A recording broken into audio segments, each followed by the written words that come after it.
பூரிக்கு தொட்டுக்க தக்காளி சட்னி பண்ணிடலாம். எண்ணெய் காஞ்சிடுச்சு. கடுகு,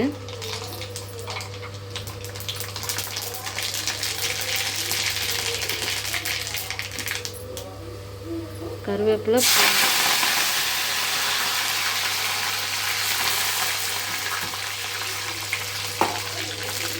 வெங்காயம் குட்டி குட்டியாக கட் பண்ணியிருக்கேன். வெங்காயம்,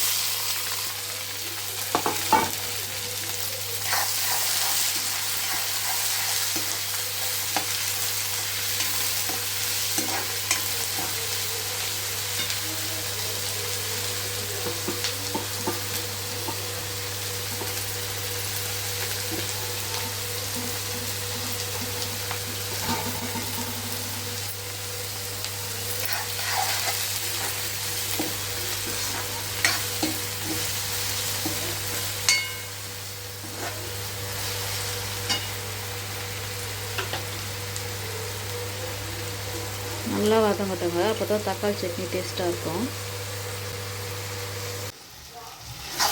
தக்காளி நல்லா வதங்கிச்சு ஃப்ரெண்ட்ஸ். நம்ம உப்பு மிளகாத்தூள்லாம் போட்டுக்கலாம்.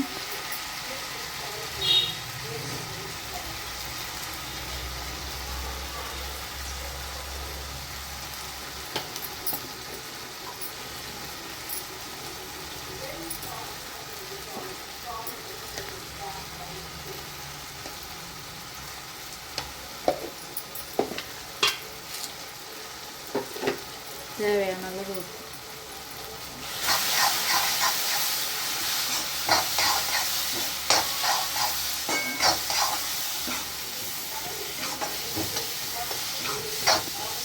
ஒரு நிமிஷம் வதக்கி விட்டுக்கோங்க.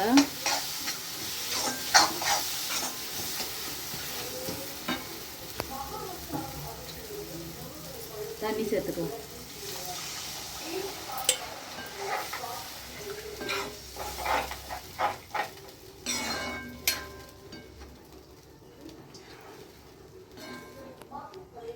பூரிக்குன்றதுனால கொஞ்சம் திக்காக வேணும்.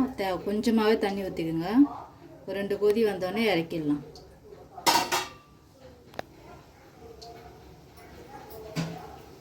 Hi friends, welcome to Sai channel. இன்றைக்கி என்ன பார்க்க போகிறோன்னா, ரவையை வச்சு பூரி செய்ய போகிறோம். வாங்க எப்படி செய்யறதுன்னு பார்க்கலாம். சின்ன ஜாரில் போட்டு அரைச்சிக்கங்க ஃப்ரெண்ட்ஸ். நல்லா பவுட்ரு ஆக்கிடணும். ஆனால் ரொம்ப பவுட்ரு ஆகாது, ரவை ஓரளவுக்கு ஆகும், அதுவே போதும். அரைச்சாச்சு ஃப்ரெண்ட்ஸ். கொஞ்சோண்டு ரவையை அரைச்சாச்சுங்க. இப்போ மாவு பிசைஞ்சிக்கலாம். உப்பு போட்டுக்கிறேன்.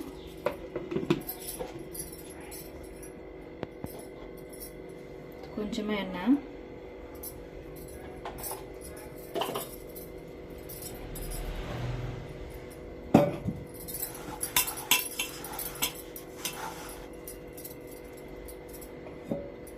சுடு தண்ணி ஊற்றிக்கிறேன்.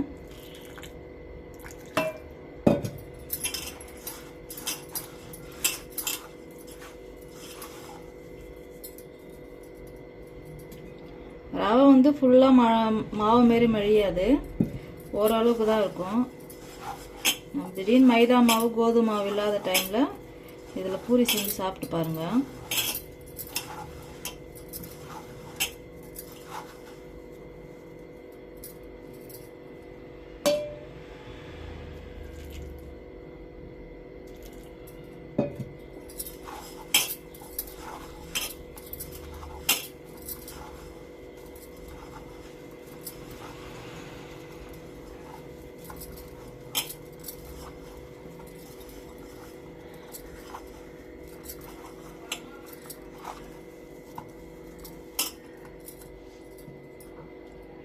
கொஞ்சம் தளத்தளனே பிசைஞ்சிட்டுங்க. ரவை கொஞ்சம் ஒரு 10 நிமிஷம் கழிச்சு தான் நம்ம பூரி சுடுவோம்.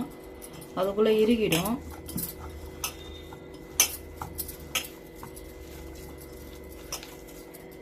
மைதா மாவு கோதுமை மாவு பிசைகிற மாதிரி கொஞ்சம் அந்த மாதிரி திக்னஸாக பிசையாதீங்க. ஓரளவுக்கு கொஞ்சம் தளத்தளனே இருக்கட்டும்.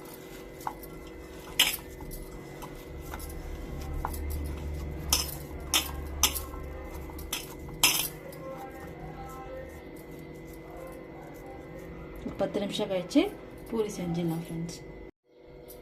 10 நிமிஷம் ஆயிடுச்சு ஃப்ரெண்ட்ஸ். இந்தமாரி நம்ம எப்பயுமே பூரிக்கெலாம் உருண்டை குட்டி குட்டியாக செய்வோம் பார்த்தீங்களா, அதுமாதிரி செஞ்சு வச்சுக்கோங்க. இப்போ நம்ம திரட்டி எடுத்துடலாம்.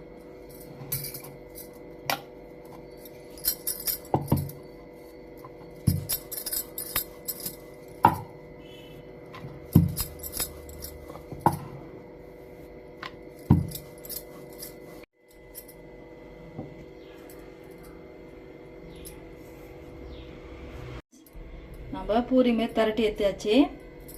இன்னும் 2 திரட்டிட்டு நம்ம செஞ்சிடலாம் பூரி.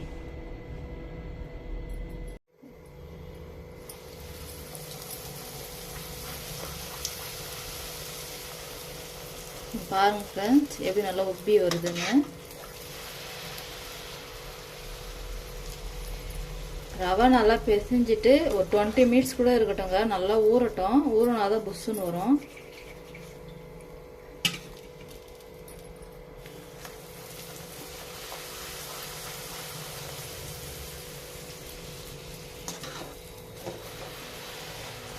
ஃபஸ்ட்டு கொஞ்சமாக ட்ரை பண்ணி பாருங்கள்.